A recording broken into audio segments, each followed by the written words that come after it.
So, natuloy na nga, may patutunguhan kaya itong impeachment complaint na isinampa kanina lamang laban kay VP Sara. Ano pong inyong opinion? Well, kung titignan mo, matagal na namin sinasabing tutuluyan siya. Alam mo, ang purpose talaga ng impeachment is to disqualify her sa 2028. Kasi isa sa mga consequence ng impeachment. Totoo naman eh. Ano ba gusto namin? Gusto namin mawala na ang mga Duterte sa politika. Hindi lang siya.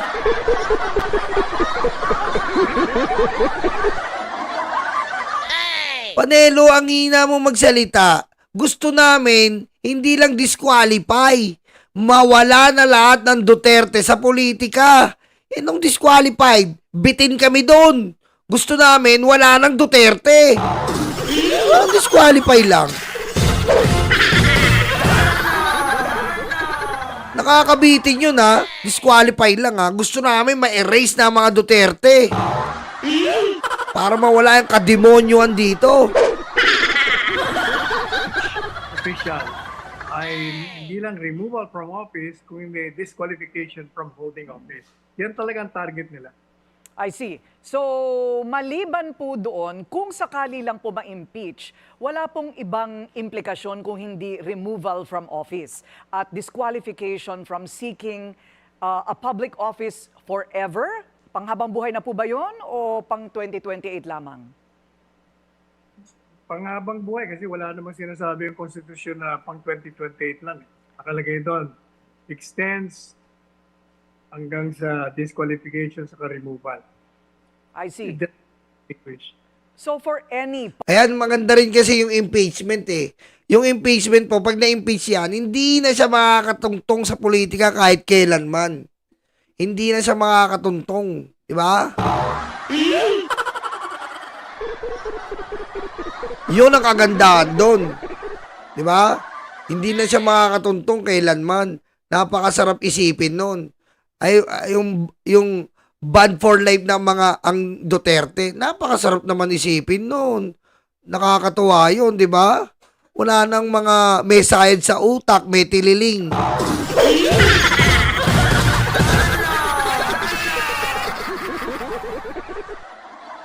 Di ba? Yung mga Duterte, putik naman, oh.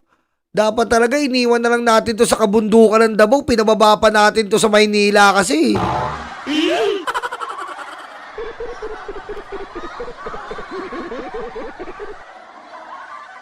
Kasalanan natin to, namumundok na itong mga Duterte na to, pinababa pa natin sa Maynila, napindeo lahat tayo.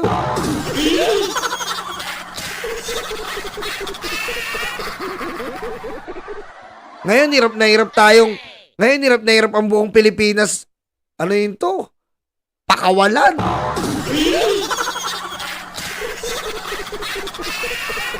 Public office. Hoy, Ronald Federico Fox de Mesa, maligayang pagsubaybay po mula sa Purok 11, lokal ng Luzon Avenue, distrito ng Central.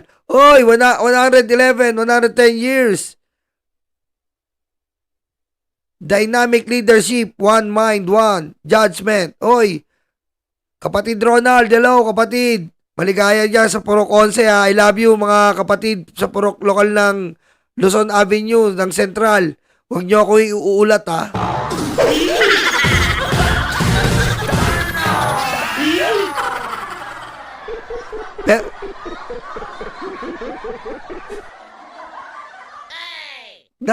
Totoo yan, Tiger Eyes. Kanina ko pa nga binibilang. Diba? Isipin mo, 2 bilyar, Duterte. 2 Estrada, Duterte. 2 Cayetano, Duterte. Si Gatchalian, Duterte na. Lumabas na yung tunay na kulay. Kasama sa mag-i-increase ng budget ni Sara Duterte. Oh. Sino asahan mo? Oh. Plus yung 3 bugok. Yung 3 bugok, automatic, Duterte yun. Oh.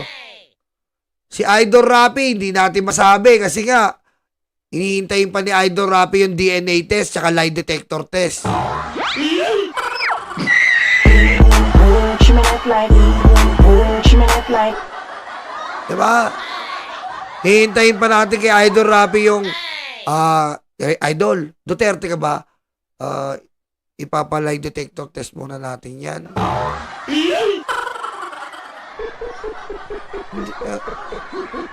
So, suporta ko ba si Sara? Ipalay detector test muna natin yan.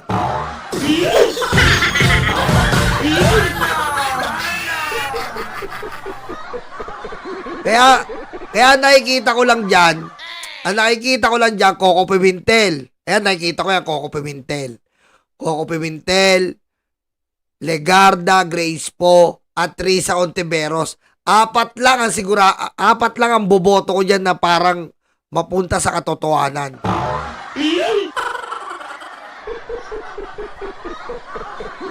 Kayo, sige nga. Sige, pagbibigyan kayo. Kayo, sino sa inyo? Ako, apat lang talaga ang nakikita ko eh. Apat lang eh.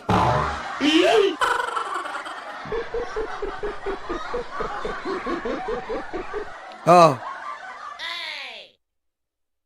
Tolentino, malabo yan.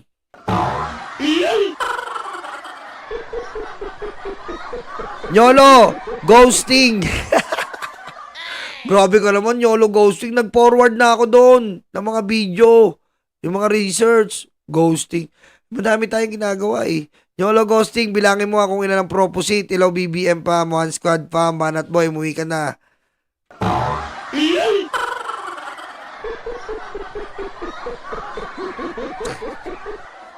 Volconic, anong Ping Lacson at Busita? Wala pa sa sira-sira sa Senado.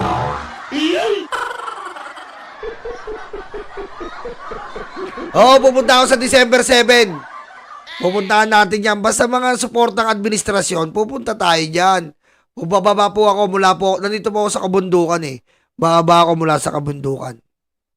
Yolo, si Heidi Mendoza, yung dating COA commissioner, anti-Duterte din yun for senator.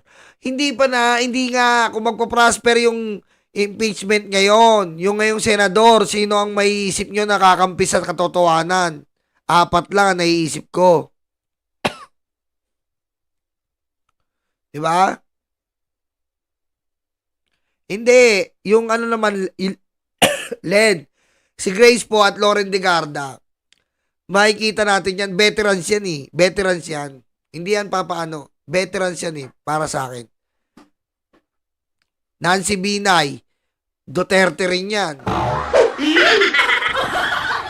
Jesus Escudero, may pag-asa pa. Alam mo bakit may pag-asa si Jesus Escudero? Ha? Alam nyo bakit may pag-asa? Naisip ko rin kanina eh. Kasi nga, iboboto niya na ma-impeach si Sara para siya na yung vice-presidente, di ba? Wise yan eh.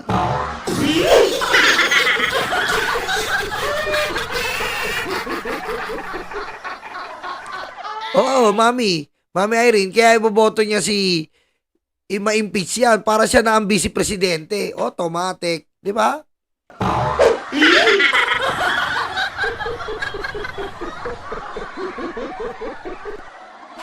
Di ba? Hindi kasi yung nakita ko kasi nagsalita si Grace po na tungkol dun sa budget, nabwisit siya.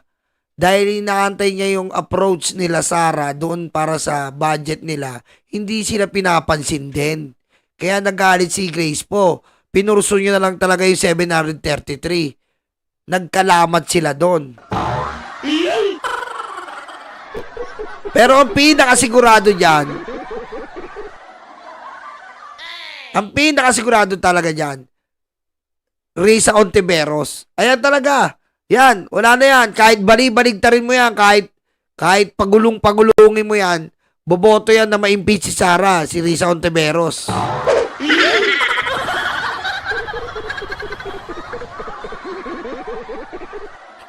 Hindi pa tayo sa mga darating na senador. Yung senador ngayon, Sara Trasadas, maraming salamat. Sa mga senador ngayon, walang eleksyon, halimbawa, kung ngayon ang impeachment, si Risa lang nakikita natin dito.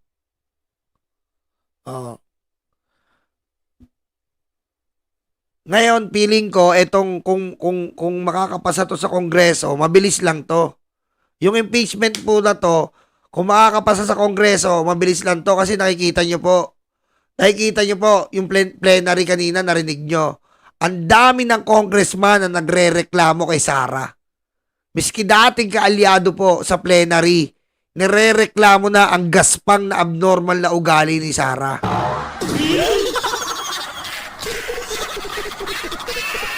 Michael Garcia Luciano, hello. Oh. Basta bahala na, importante talaga ma-impeach na to eh. Tama, hanggang ngayon. Biro mo, tignan nyo po kung gaano kahirap ang ginagawa sa atin ng mga Duterte ha. Tignan nyo po kung gaano kahirap. Alisin muna natin si Sara, sa tatay muna tayo. Naghahanap tayo ngayon ng ustisya para sa 30,000 victim. Naghahanap tayo ngayon ng proteksyon para sa West Philippine Sea. Naghahanap tayo ngayon ng ng talagang kasiguraduhan para maalis na totally ang pogo. Naghahanap tayo ngayon ng mga talagang kasiguraduhan na ang mga properties dito sa bansa natin ay hindi pag-aari ng China, ng mga Chino. Tignan niyo po ha. Oh, naghahanap tayo ngayon ng hustisya para sa nawalang niyang pandemic na pera natin na inubos ng mga Chino. Tingnan nyo nga, doon pa lang sa tatay. Ang sakit na sa ulo kung iisipin nyo nang binigay sa atin ng Duterte.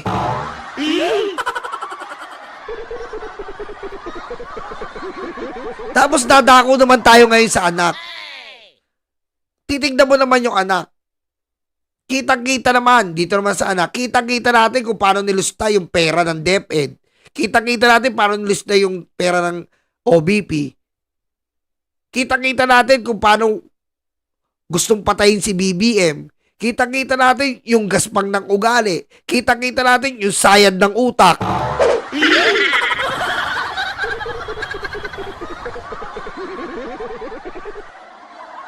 Kita nyo po kung gaano kahirap tanggalin sa sistema ng politikal ang mga Duterte.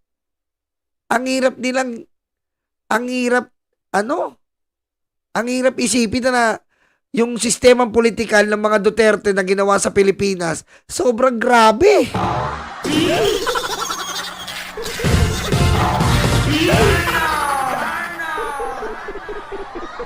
Pero mo kung gaano tayo kawawa. Doon pa lang sa EJK, hindi pa tayo matapos-tapos. Wala pa rin hustisya. Doon pa lang sa EJK po, wala pa tayong hustisya. Oh. Paano pa sa iba? Sa China, sa Parmali, sa droga, sa mga real properties. Oh. Sakit sa ulo.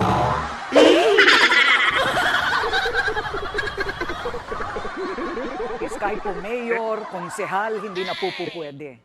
Any public office under this government, under the Republic of the Philippines. Okay, may game plan na po ba? Ano po ang reaksyon ni VP Sara? May balita na po ba kayo? Wala pa, hindi pa kami nagkakausap. But sinabi niya na po yan na inaasahan niya na yan. Talagang gusto siyang tanggalin talaga as a contender. Si dating Pangulong Duterte, may reaksyon na po ba? I haven't talked to him. Palagay ko, tulog pa yun. Sleeping time niya ngayon eh. Ganun po ba? Okay.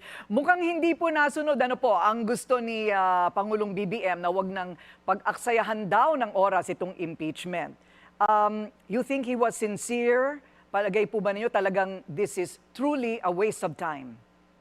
Well, alam po ninyo, ang political reality sa ating bansa, walang nangyayari dyan sa Kongreso na hindi alam ng presidente at hindi niya Wag kang ganyan, Panelo. Para ka namang hindi abogado. Si De Lima nga yung nag-file eh.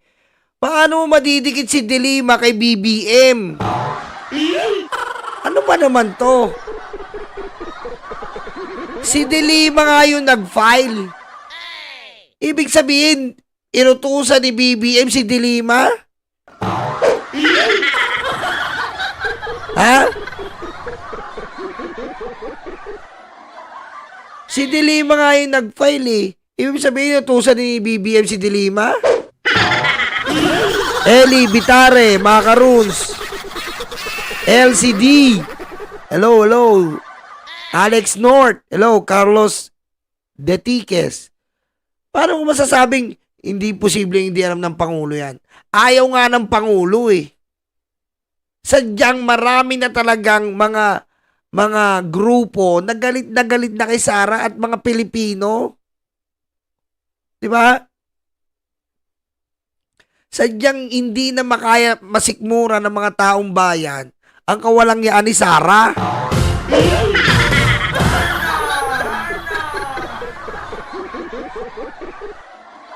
Yan. Maaaring ginawa niya lang yun para hindi siya pagsuspetya. Pero the fact is, nakapasok. So, paano ngayon yan? Kung totoo na sinasabi niya, hindi. Kaya alam naman natin ang Kongreso, sumusunod kung sino ang presidente. Nangyari lang na hindi sila sumunod nung hindi sila pinakialaman ni Presidente Duterte nung nakaraan. Kasi presidente, kaya hindi niya alam na nagpalit na ng speaker kasi hindi nga siya nakialam. Ayun, okay. So parang wait and see po tayo ano po sa mga mangyayari. Nasagot naman po yung iba pang mga tanong tungkol po sa malamang na reaksyon ni VP Sara. Hintayin na lamang po namin yon. Maraming salamat, former Chief President. Nako. Ewan ko sa'yo, Panelo.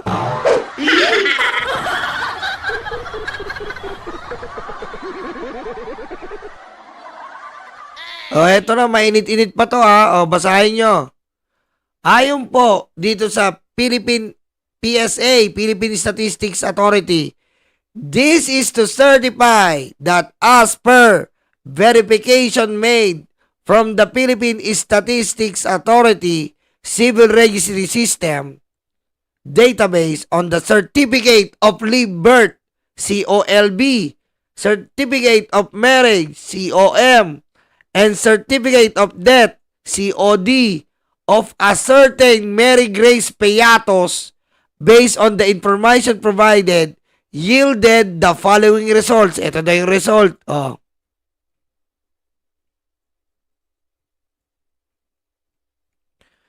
Name of subject, Mary Grace Peyatos. COLB, live and birth, negative sa database. COM, marriage, negative.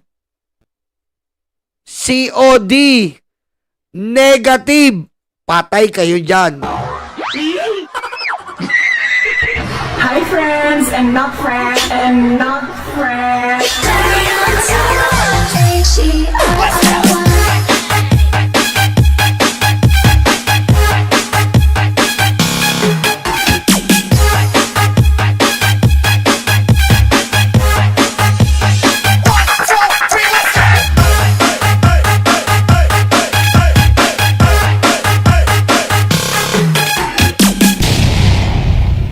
However, if additional information such as the name of parents of the subject, date and place of the vital event can be provided, we can search further and be able to ascertain whether the civil registry document is available in the database. Issued this 25th day of November 2024 to District Joel Chua, Chairperson of the Committee in Good Government and Public Accountability relative to an investigation being conducted by your committee. Paano to?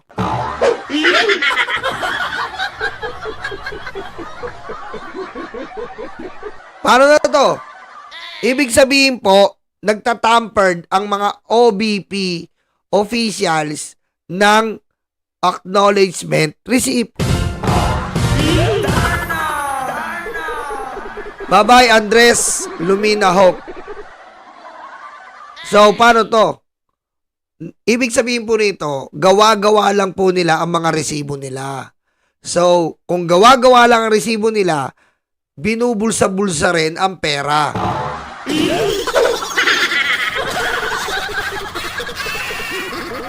Yolo, bakit binubulsa-bulsa yung pera? Bakit kagagawa ng isang pangalan na Mary Grace Peyatos na hindi naman pumirma sa acknowledgement receipt?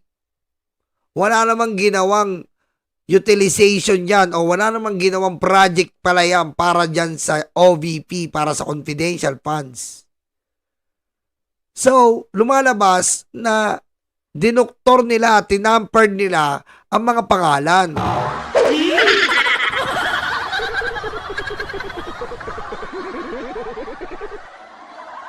So, malinaw na sa lahat to. Malinaw to kung talagang wala pong Mary Grace Piatos, wala pa na tayong inaantay na, na makikita natin na may alagang 1 million pesos reward. Ibang klase po ang department ng OBP. Nagkakaroon po sila ng mga pangalan na ghost.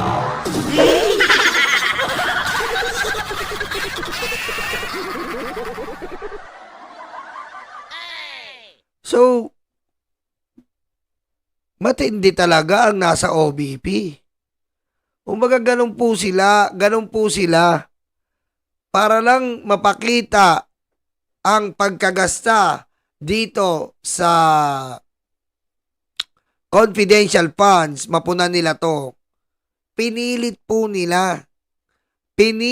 nila na na matabunan ng mga resibo ang mga ang Commission on Audit para lang makakuha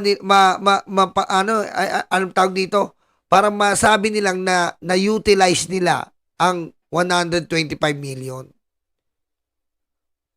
Kumbaga, talagang totoo din pala ang sinasabi ni POA na si Mempin gumawa ng mga certificate para matabunan din yung 16 million Youth Summit.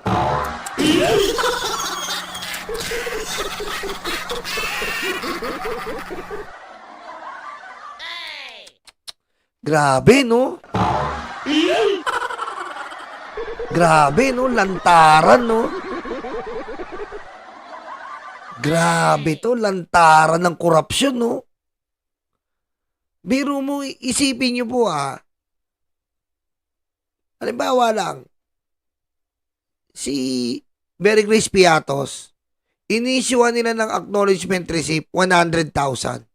Biro mo, susulat lang silang ganun, no? Iimbentuhin lang nila, Mary Grace Piatos, 100,000. Wala na yung pera ng taong bayan. Nanakaw na kagad.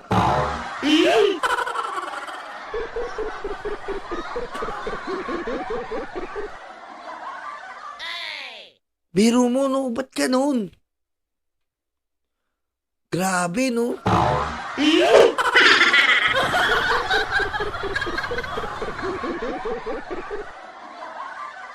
Hello, Jonathan. Jason Fermin. Grabe, no? Ganun lang. Tearmaker, hello. Antindi, no? Pag-iisipin mo, no, putik, no? Ganito na lang nila, ganito silang dumali sa OBP. Kaya pala ganun, no? Nagsasakit-sakitan na kasi hindi nila masikmura yung ginawa nilang kawalangyaan, eh. Hello, Chi. Tama, Vlogging TV Reborn. Who you gonna call? Ghostbuster!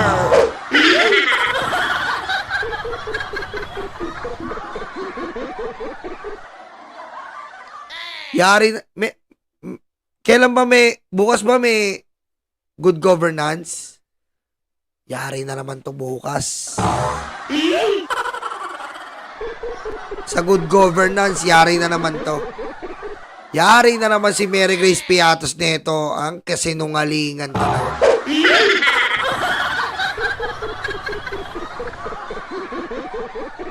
Yari na naman ang kasinungalingan ni Sara neto. Masinungaling talaga, grabe. Tapos ganyan pa yung EDSA nyo, nilalakaw na yung pera nyo. Gumising kayo, mga didisit na luga. Hindi habang panahon, sasadlak kayo sa kalugaan.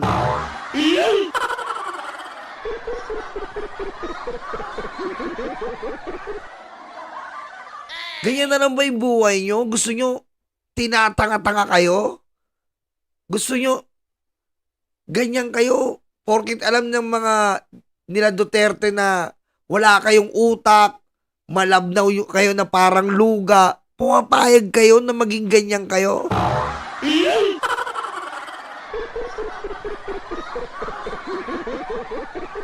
Ha?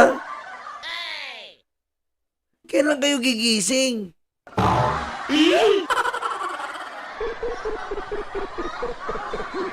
Ha? Kailan kayo gigising dyan? Babangon sa pagkaluga nyo?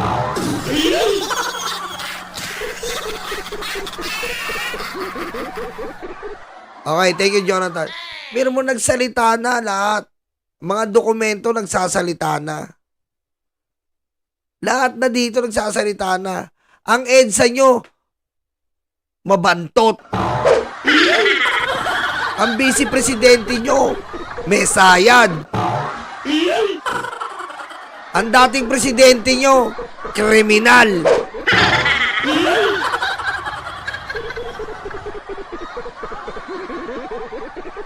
Focus tayo, mga luga.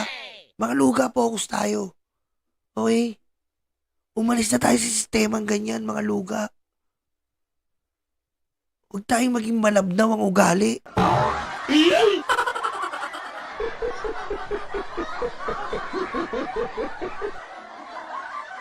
Ha, mga luga? Focus tayo sa pagbabago, mga luga. Kasi, hindi ka mabubuhay kung parati kang ganyan, luluga-luga.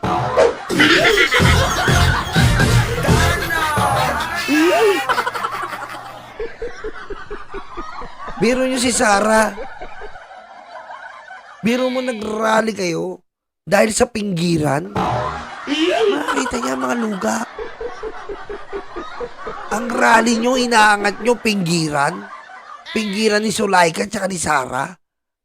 Anong klaseng adikain yan?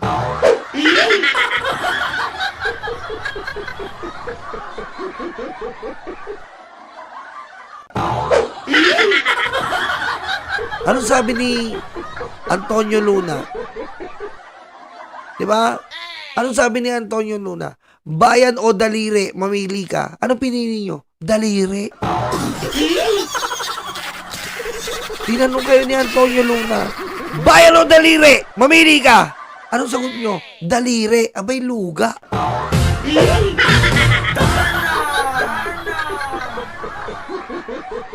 Exactly, Nyolo. Impeachment is the consequence of making the swine smelly, sabi ni Michael Garcia. Sabi ni Jonathan, marami naman daw silang mental mineral water sa EDSA. Wala na nga na. Alam nyo, mga luga, naawa ko sa inyo. Ha? Tingnan nyo, mineral water nag-rally. Ano yan? Ganyan na lang ba tayo, mga luga?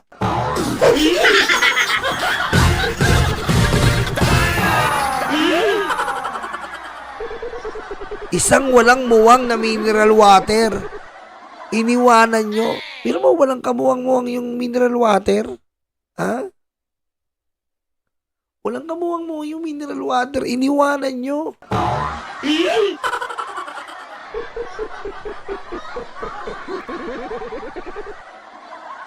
Tapos sasabihin nyo sa amin, parating na ang 32 million na bumoto. What?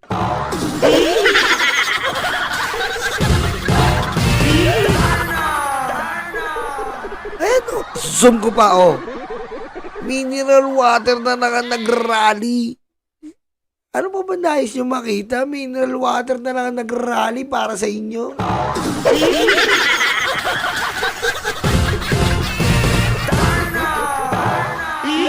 Aline Arseñas. Ay, maraming salamat sa bumumayo, ha. Ngayon,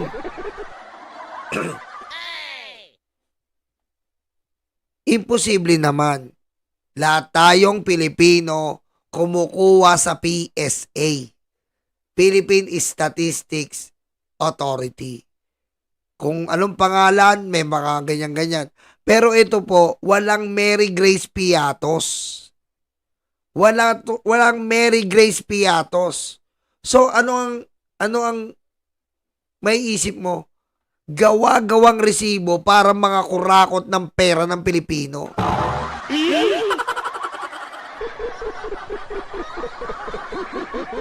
Diba? Oh, wala Merry Crispiatos. So ano to? Anong ibig sabihin nito? Ninanakawan talaga tayo. Ginagawa tayong tanga ni Sara para lang sa sarili niyang pakinabang. Ang dami niyang dinadaan tayo sa pagkabaliw niya, sa pagkagalit niya, sa pagtatago na kunwari may sakit yung mga empleyado niya para pagtakpan niya ang kanyang kasalanan. Akala naman niya, panahon pa ng mga bobo ngayon, ng mga DDS.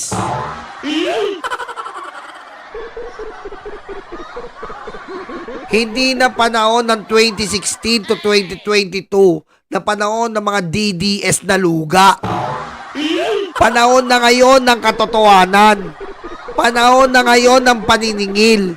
Panahon na ngayon ng pagbibigay ustisya sa mga nararapat makamtan ng ustisya. Hindi na ngayon ang panahon ng pagkaluga.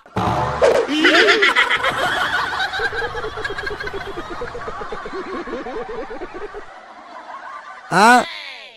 Kung ikaw, hindi ka pa rin naniniwala na walang Merry Grace Piatos, pumunta ka sa Davao. Madaming adik doon. Walong pulis. Adik! Who is this stupid gun? Stupid gun. Stupid gun.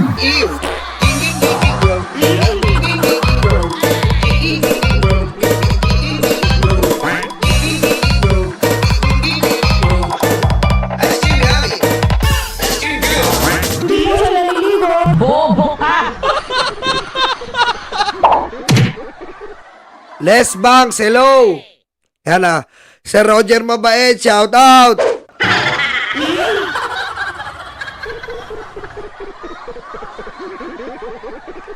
Oh, di ba? Yan ang sinasabi ko sa inyo, mga luga. Oh, wala na. Oh, walang Merry Grace Piatos. Nga. Sinasabi natin sa inyo kasi. Sabi ko sa inyo eh. Oh, wala na. Oh.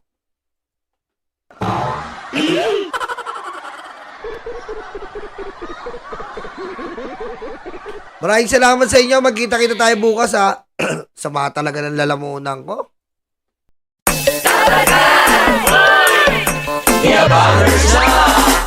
Handa na ba kayo mga Dabarkads?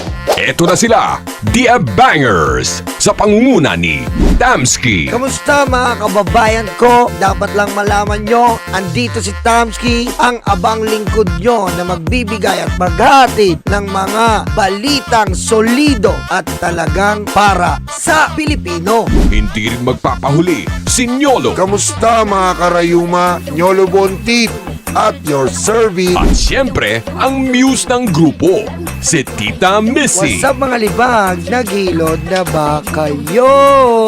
Ako nga pala ang inyong Tita Missy, ang impaktang reyna ng mga libag. Mawawala pa naman sa eksena ang VMB family. Kaya mga kalibag, tutok na. The Bangers.